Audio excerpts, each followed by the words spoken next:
Salary credit ആയി. അയവ room rent, ഓ മൊബൈൽ ബില്ല്, ഓ loan, current bill, shopping expense. മനുഷ്യനോട് പല്ലിൻ്റെ ഓട്ടം വേണ്ടി കാണിക്കാൻ പോലും പറ്റിയിട്ടില്ല. ഇനിയിപ്പോൾ അടുത്ത പ്രാവശ്യം നാട്ടിൽ പോകുമ്പോൾ കാണിക്കാം അല്ലേ? എപ്പോ? ഒരു വർഷം കഴിഞ്ഞ് നാട്ടിൽ പോകുമ്പോഴോ? അപ്പോഴേക്കും എല്ലാ പല്ലും പോയിട്ടുണ്ടാവും.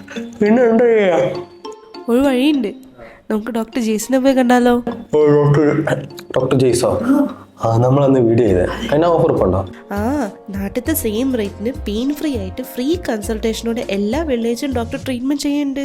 പിന്നെ കഴിഞ്ഞ വീഡിയോയിൽ നിന്ന് ഒരുപാട് ആൾക്കാർ പോയിട്ട് അവർക്ക് ഉപകാരപ്പെട്ടു എന്ന് കമന്റ് ഇട്ടിരുന്നു. പോരാത്തതിന് ഡോക്ടർ മലയാളി ഡോക്ടർ അല്ലേ, നമ്മുടെ എല്ലാ കാര്യം വ്യക്തമായിട്ട് പറഞ്ഞൂടെ? ഡോക്ടറിന് GCC തന്നെ 21 വർഷത്തെ എക്സ്പീരിയൻസ് ഉണ്ട്. സോ നാട്ടിനേക്കാളും ബെറ്റർ ഇവിടെ അല്ലേ? ആ, ഡോക്ടർ വർക്ക് ചെയ്യുന്ന മെമ്മ ഹിദ്ദിലല്ലേ? അതാവുമ്പോ NHR ഡയമണ്ട് അപ്രൂവ് ആയിട്ടുള്ള മെഡിക്കൽ സെന്റർ ആണ്. അപ്പൊ ട്രീറ്റ്മെന്റ് ഒക്കെ അടിപൊളിയായിരിക്കും. നമുക്ക് അവിടെ തന്നെ പോവാം.